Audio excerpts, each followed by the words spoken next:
Assalamualaikum warahmatullahi wabarakatuh. Sahabat P-Network, sahabat petir, para penambang petir dimanapun berada. Salam petir, ceder, ceder, ceder. Baik teman-teman, sahabat P-Network ya, kita berharap kita dalam kondisi, dalam keadaan sehat walafiat, tanpa kurang satu apapun ya. Kemudian klik petirnya, insya Allah lancar-lancar saja. Tapi perlu juga dijaga kondisi daripada handphone kita. Hati-hati, jangan tersenggol, jangan terbanting. Nanti bisa bermasalah handphone kita. Terpaksa ganti handphone, kemudian kerja keras lagi untuk memindahkan aplikasi P-Network kita ke handphone yang baru. Baik teman-teman, sahabat petir ya, sama-sama kita ketahui bahwasanya terjadi perubahan dunia secara besar-besaran. Di mana perubahan dunia secara besar-besaran? Terjadi perubahan secara besar-besaran itu tak lain tak bukan, yang pertama adalah bahwasanya dunia akan berubah. Berubahnya di mana? Berubah menuju sebuah tatanan dunia baru yang tak bisa dihindarkan oleh negara manapun juga, yaitu era digital. Jadi semua orang akan menggunakan uang digital. Sekarang kita tanya dulu lah mungkin pada teman-teman, apa sih alasannya Pi diciptakan? Apa sih alasannya Pi diciptakan? Fungsi utamanya untuk apa Pi ini diciptakan? Masih banyak yang beranggapan Pi adalah komoditi atau digital asset seperti BTC, Ethereum, Doge, dan lain sebagainya. Yang akhirnya mempelajari Pi dengan ilmu kripto klasik seperti harus masuk ke CMC, harus ICO, dan lain sebagainya. Akhirnya ibarat kata mencari ikan nilai tengah laut, mana mungkin ada. Jadi koin Pi itu diciptakan adalah untuk uang digital masa depan. Koin Pi itu bukan aset. Ya, jadi banyak mungkin beranggapan koin Pi itu adalah aset yang bisa ditukarkan nantinya. Oh tidak, koin Pi itu adalah mata uang masa depan. Jadi Pi itu bukan jenis kripto klasik, komoditi aset, tetapi Pi adalah jenis kriptovaluta, ya, mata uang digital.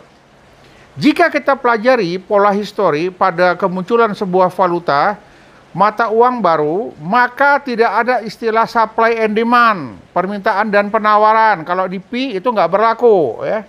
Untuk membuatnya bernilai, tetapi istilah tepat adalah berapa jumlah uang yang beredar di lapangan, berapa jumlah uang yang beredar di negara-negara. Itulah dia nanti koin Pi akan berkembang. Kita ambil contoh mata uang euro. Awal kemunculannya pada 1 Januari tahun 1999 dan aktif di trading digunakan 1 Januari 2002 ya, 2002. Artinya butuh proses waktu selama 3 tahun untuk mempersiapkan ekosistem yang mau menggunakan mata uang euro. Ya, kalau kita lihat ini butuh waktu 3 tahun untuk membangun ekosistem. Ini sama dengan P-Network, tapi P-Network masanya membangun ekosistemnya lebih singkat waktunya, tidak seperti mata uang euro yang sudah beredar.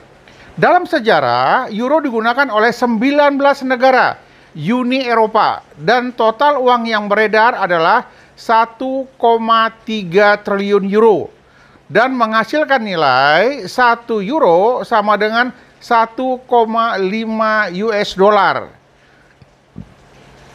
Dari penjelasan di atas, kita sekarang sudah belajar mata uang Pi yang beredar dan sekarang masih sangat kecil dibandingkan dengan mata uang euro yang digunakan oleh 19 negara Uni Eropa, membutuhkan 1,3 triliun atau lebih kurang 1.300 miliar untuk diedarkan dan memuat nilai euro menjadi 1,5 US dollar. Lalu bagaimana dengan Pi yang saat ini sudah dibutuhkan oleh 230 negara lebih kurang dan sudah diedarkan, dan masyarakat sebagian besar sudah memegang koin Pi. Di masa depan, negara-negara akan beralih ke Pi sebagai alat pembayaran skala internasional, dan Pi akan memiliki sifat SPT layaknya valuta sebagai berikut. Keunggulan koin Pi adalah pertama, kestabilan harga barang sulit dipermainkan. Yang kedua, keuangan publik yang sehat, blockchain. Yang ketiga, kurs yang stabil dan suku bunga jangka panjangnya. Jadi kalau kita lihat ini, khususnya untuk koin Pi Network, sekali diluncurkan harganya tidak akan turun dan tidak akan naik. Jadi bayangkan kalau koin Pi itu harganya rendah, mau tidak mau koin Pi harus harganya tinggi karena punya nilai strategis ekonomi yang begitu luar biasa. Jadi euro hanya di 19 negara. Bandingkan dengan kita punya Picoin ada di 230 negara. Ini mau tidak mau ya, Bank Sentral Dunia harus berpikir dua kali dengan Pi Network. Jadi koin Pi ini nggak bisa dibuat barang mainan karena sudah ada di 230 negara. Kalau kita berbicara kripto, maka kripto yang paling hebat saat ini hanya Pi Network. Ini bukan kata saya, tetapi kenyataan daripada data yang ada. Kita bukan karya kata, tapi karya nyata. Ya, euro begitu hebatnya baru 19 negara. Pi Network belum diluncurkan sudah 230 negara. Jadi bisalah kita bayangkan seperti apa Pi Network-nya ke depan. Kemudian hebatnya Pi Network ini tidak perlu kita tukarkan dengan uang fiat. Kita berangkat ke luar negeri, tukar dolar dulu biar bisa untuk belanja. Oh tidak. Koin Pi diciptakan adalah untuk uang digital yang berlaku di semua negara. Mau tidak mau, negara-negara itu harus menerima. Kalau dia tidak menerima, jika negara itu tidak menerima koin Pi, maka negara itu akan tertinggal. Perekonominya akan bergerak lamban. Tetapi bagi negara nanti yang mengakui adanya koin Pi, dan ini terus berkembang, karena koin Pi adalah uang digital masa depan. Besar harapan kita, teman-teman Pi Network, ya, jagalah koin Pi kita tidak dibelanjakan secara sembarangan. Apalagi di video saya terdahulu, saya sudah mengingatkan, pada saat open mainnet, ya, tahan nafsu. Ya, belum bisa kita melakukan belanja di berbagai toko, di berbagai Pigeon Mall yang ada. Kenapa? Kita belum tahu pasti Pigeon Mall mana yang direkomendasi oleh Core Team. Perlu diingat, kita tinggal di negara Republik Indonesia. Maka hukumnya pembayaran hanya berlaku uang rupiah. Kecuali nanti, ya, jika nanti pemerintah Indonesia membuat regulasi terhadap koin Pi, baru terbuka pasar di Indonesia. Jadi kita bersabar dulu, kita pantau dulu bank-bank internasional mana saja yang menerima koin Pi kita. Kemudian toko-toko mana yang resmi, ya, yang resmi yang bisa kita belanjakan koin Pi kita. Jadi tidak serta-merta open mainnet kita bebas membelanjakannya. Boleh-boleh saja.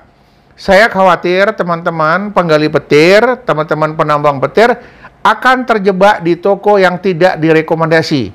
Yang pertama mungkin harganya terlalu mahal. Yang kedua, uang sudah dikirim, sudah ditransfer, tapi barang tak dikirim-kirim. Uang sudah ditransfer, koin Pi sudah ditransfer, namun barang yang datang tidak sesuai yang dengan keinginan kita. Jadi pesan saya, pada saat nanti open mainnet, lakukanlah pembelanjaan peer-to-peer secara langsung. Kita datangin penjualnya, kita bayar di tempat, kita transfer di tempat. Jika nanti kita belanja ke luar negeri, ya, dengan Pigeon Mall yang ada, kita nggak tahu apakah Pigeon Mall ini sudah mendapat rekomendasi atau belum. Kata kunci, tanya teman-teman yang ada di komunitas. Kalau yang di KPIG yang sudah bergabung, tanya di KPIG. Nanti KPIG-nya akan merekomendasi toko mana yang bisa tempat kita menukarkan koin Pi. Perumahan mana yang bisa kita beli dengan koin Pi. Kemudian vendor mana yang menjual mobil yang menerima koin Pi. Jadi pelan-pelan, tidak terburu-buru. Saya yakin dan pasti teman-teman menghargai penambangan yang telah teman-teman lakukan. Tetap jaga penambangan, kemudian cari tahu informasi yang paling akurat di mana tempat belanja yang legal, yang diperbolehkan. Semoga kelak Republik Indonesia nantinya dengan adanya open minded melegalkan Koinpi. Walaupun ada persyaratannya pajak dan lain sebagainya, ini tidak masalah. Yang penting Koinpi kita bisa berlaku di Indonesia. Untuk teman-teman, selamat kita sukses bersama, selamat kita kaya rame-rame. Salam petir, jeder, jeder, jeder. Assalamualaikum warahmatullahi wabarakatuh.